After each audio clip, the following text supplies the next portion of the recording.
So hello everyone दोस्तों, क्या हाल चाल आप लोगों का। तो आज है हमारा 1000 वीडियोस की सीरीज का 174 नंबर का वीडियो। सो फ्रेंड्स, आज जो मैंने क्वेश्चन लिया है वो है नॉन होमोजीनियस डिफरेंशियल इक्वेशन को सॉल्व करने का।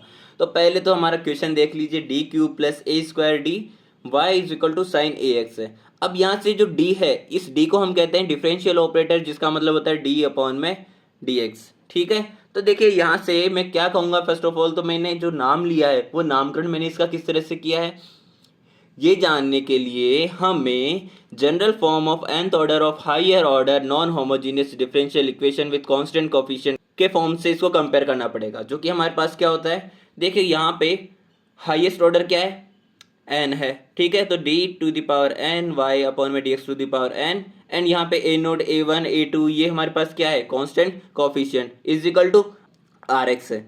ठीक है, अब देखो ये जो आर एक्स है ये हमारे पास में फंक्शन किसका है, एक्स का है। तो जब ये हमारा R X doesn't equal to zero होगा तो हम कहेंगे नॉन होमोजीनियस डिफरेंशियल इक्वेशन है। बट अगर ये जीरो हो जाता है तो हमारे पास ये होमोजीनियस इक्वेशन कहलाती है। तो according to our questions condition यहाँ पे साइन ए एक्स है जो कि हमारा डजेंट इक्वल टू जीरो है, तो हम क्या कहेंगे, ये नॉन होमोजीनियस डिफरेंशियल इक्वेशन है विद कांस्टेंट कोफिशिएंट्स, जिसका हाईएस्ट ऑर्डर क्या है, 3 है। ठीक है, अब देखो यहाँ से हमको क्वेश्चन पे आ जाना है जहाँ से हमें सॉल्व करना है कॉम्प्लीमेंट्री फंक्शन को। तो कॉम्प्लीमेंट्री फंक्शन की कैलकुलेशन के लिए हमें फर्स्ट ऑफ ऑल तो ये जो है एलएचएस में इसको ऑक्सिलरी इक्वेशन में कन्वर्ट करना पड़ेगा by substituting y is equal to E to the power M X. तो यहाँ से जब आप y is equal to E to the power M X को सब्सटीट्यूट करेंगे तो मेरे को केवल y is equal to E to the power M X substitute करना ही इनफ नहीं होगा, मुझे y का x के रेस्पेक्ट में 1 टाइम एंड 3 टाइम डिफ्रेंशिएशन भी चाहिए। ठीक है, तो यहाँ पे D Y by D X निकालूंगा तो मेरे पास आ जाएगा M E to the power M X, and जब आप D two Y by D X square निकालेंगे तो मेरे पास में M square E to the power M X आएगा। यहाँ से एक चीज़ आप कंक्लूड कर सकते हो कि जिस भी ऑर्डर का मैं यहाँ पे डिफ्रेंशिएशन कर रहा हूँ मेरे पास में एम का भी उतना ही ऑर्डर है। ठीक है, एम का पावर भी उतना ही है। तो जब मैं डी क्यूब वाई निकालूंगा तो मेरे पास डायरेक्ट आ जाएगा M cube E to the power M X. अब इन दोनों वैल्यूज़ को जब मैं हमारी जो इक्वेशन है डिफरेंशियल इक्वेशन वहाँ पे रखता हूँ तो मेरे पास में एम क्यूब प्लस में ए स्क्वायर एम आ जाएगा, एंड वाई जो E to the power M X था उसको हमने बाहर कॉमन ले लिया है, is equal to zero. So ये ऑक्सिलरी इक्वेशन जो है हमारे पास ऑक्सिलरी इक्वेशन हो जाएगी एम क्यूब प्लस में A square M is equal to zero. जहाँ से मैं अगर m कॉमन लेता हूँ तो मेरे पास में टर्म बनेगी M square plus A square is equal to zero. अब m को आप जीरो की इक्वेट करेंगे तो मेरे पास एक तो m की वैल्यू क्या आ गई, जीरो, एंड जो सेकंड इक्वेशन आएगी M square plus A square को जीरो के इक्वेट करने पे M square is equal to क्या आ जाएगा, माइनस का ए स्क्वायर। अब जब आप यहाँ से m की वैल्यू निकालेंगे तो यहाँ पे आयोटा का टर्म बनेगा एंड प्लस माइनस ए आ जाएगा। सो प्लस माइनस ए आयोटा बनेगा तो मेरे पास में यहाँ से m के 3 फैक्टर्स निकल के आए हैं, zero, A iota and minus A iota. ये हमारे पास 3 रूट मिल गए हैं। ठीक है, सो मैंने लिख दिया है m के तीनों रूट्स को।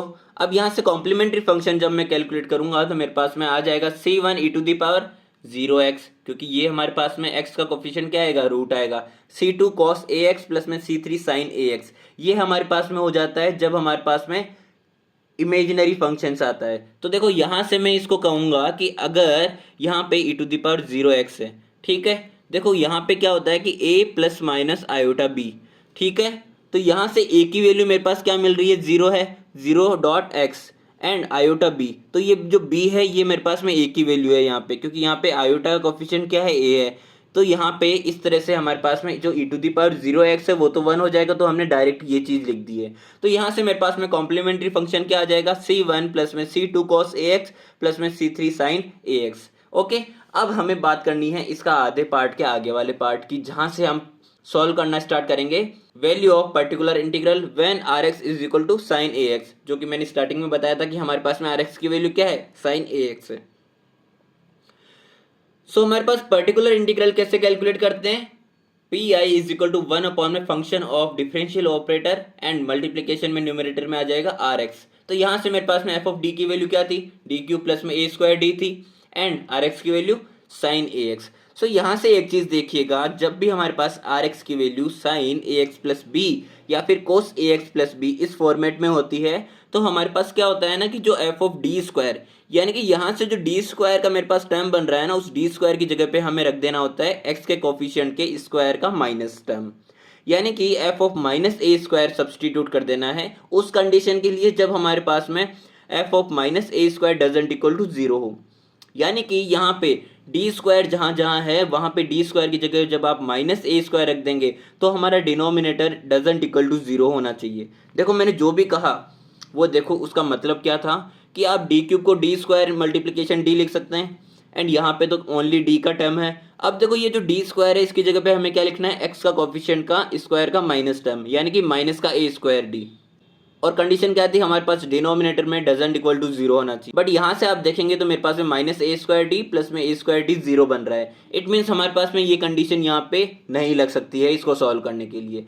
तो ये तो थी हमारे पास नॉर्मल जिंदगी। अब मैं बात करता हूँ मिनटोस जिंदगी में क्या होगा कि हमारे पास देखो ऐसे कंडीशन में जब हमारे पास में जीरो बन जाए डिनोमिनेटर तो हमें क्या करना होता है, वन अपॉन में F of D square sine A X plus B जो है वहाँ पे एक बार हम जब करेंगे क्या डिफ्रेंशिएशन तो ऊपर आ जाएगा x और नीचे हमारे पास में डिफरेंशियल ऑपरेटर को वन टाइम डिफ्रेंशिएट कर देना है। तो यहाँ पे जब हम वन टाइम डिफ्रेंशिएट करेंगे उसके बाद में हमारे पास अगेन डी स्क्वायर की जगह पे जब आप माइनस ए स्क्वायर रखेंगे तो यहीं पे वो वाली कंडीशन बननी चाहिए कि F dash minus A square doesn't equal to zero होनी चाहिए। एंड मल्टीप्लिकेशन में sine A X plus B का sine A X plus B ही रहेगा, उसमें कोई भी चेंजेस नहीं आएगा। तो देखो मैंने क्या कहा, यहाँ पे मेरे पास डी क्यूब था तो डी क्यूब का मैंने किया डिफ्रेंशिएशन तो मेरे पास आ गया 3d स्क्वायर, एंड डी का करेंगे तो मेरे पास क्या आ जाएगा, डी का 1 हो जाएगा तो मेरे पास ए स्क्वायर रिमेनिंग रहेगा। एंड वन टाइम हम डिफ्रेंशिएशन कर रहे हैं तो यहाँ पे ऊपर आ जाएगा एक्स और मेरा sign A X plus B sign A X plus B ही रहेगा, तो यहाँ पे साइन ए एक्स ही रहेगा।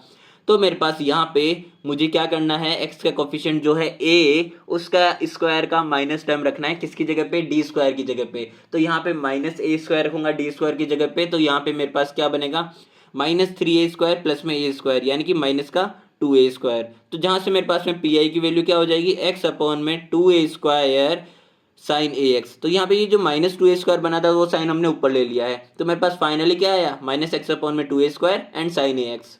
तो जब आपने complementary function and particular integral की वैल्यू कैलकुलेट कर ली है तो हमें complete solution of non homogeneous equation लिखना है। किस तरह से कि y is equal to C है प्लस में पी आई।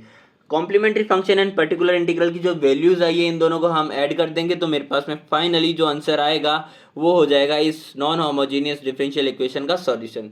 सो ये था हमारा आज का answer. Thank you so much देखने के लिए, मिलते हैं हमारी नेक्स्ट वीडियो में।